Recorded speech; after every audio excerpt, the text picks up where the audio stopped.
សូមគ្រប់នឹងជំរាបសួរបងប្អូនជំនាញជាតិទាំងអស់បាទសូមគ្រប់ជំរាបសួរថ្ងៃនេះ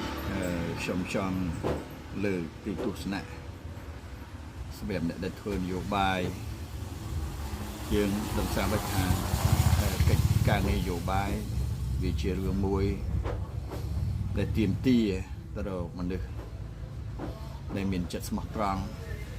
មានចិត្តលះបង់និងមានឆន្ទៈមុខមុតក្នុងការធ្វើនយោបាយកិច្ចការនយោបាយគឺត្រូវទាមទារមនុស្សតែ3ប្រភេទដើម្បីធ្វើកិច្ចការងារនយោបាយឲ្យបានជោគជ័យដូច្នេះក្នុងការចូលរួមនយោបាយមិនមែនជារឿងសាមញ្ញទេដែលមនុស្សជាទូទៅអាចធ្វើបានគឺត្រូវទាមទារមនុស្សដែលមាន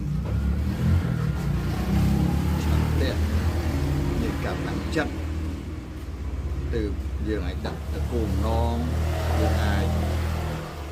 ដាក់សេចក្តីប្រាថ្នាដើម្បីជួយកិច្ចការងារជាតិនិងជួយកិច្ចការងារសង្គមមានន័យថាសង្គមប្រសិនបើมันមានការនយោបាយមានអ្នកធ្វើនយោបាយមានមនុស្សចូលរួមគិតគូររឿងនយោបាយគឺជាតិមានតែគុំក៏មិនប្រកបជាថារីកចម្រើនដែរដោយសារអីដោយសារថាចំណុចសំខាន់គឺនយោបាយគឺជាវិធីសាស្ត្រនយោបាយគឺជា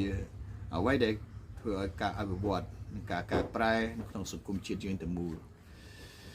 ដូច្នេះចំណុចដែលយើងត្រូវការមនុស្សគឺ3ប្រភេទនេះយើងត្រូវ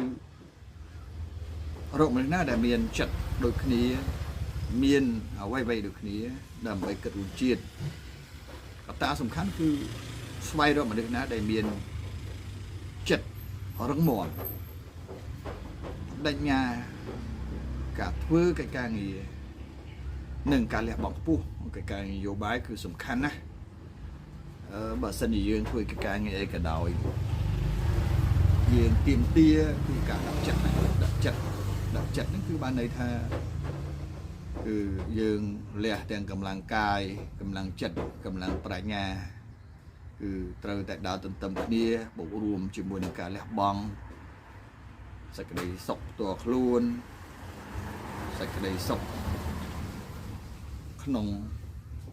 គ្រួសារនិងសេចក្តីសុខក្នុងសង្គមដើម្បីជួយជ្រោមជ្រែងដូចជាយើងបង្កើតទីសាស្ត្រយ៉ាងម៉េចក្នុងកិច្ចការនយោបាយគឺសំខាន់គឺការរួបរวมធ្វើឲ្យចេញជាកម្លាំងមួយកាលណាយើងមានកម្លាំងមួយគឺយើងមានឆន្ទៈរួមហ្នឹងកាលណាមានឆន្ទៈរួមយើងបដិញ្ញាចិត្តក្នុងការធ្វើកិច្ចការងារអញ្ចឹងហើយគោលដៅយើងនឹងដល់ឆាប់ណាស់តែនយោបាយត្រូវសំខាន់គឺត្រូវតែមានចិត្តរឹងមាំបាទជាទស្សនៈខ្លីៗហើយក៏ជាសារអប់រំក្នុងគោលបំណងយើងចង់ចូលរួមធ្វើនយោបាយគឺយើងត្រូវគឺឆន្ទៈខ្លាំងមានការលះបង់ខ្ពស់និងការបដិញ្ញាចិត្តនឹងការធ្វើទើបវាជោគជ័យបាទសូមអរគុណបាទ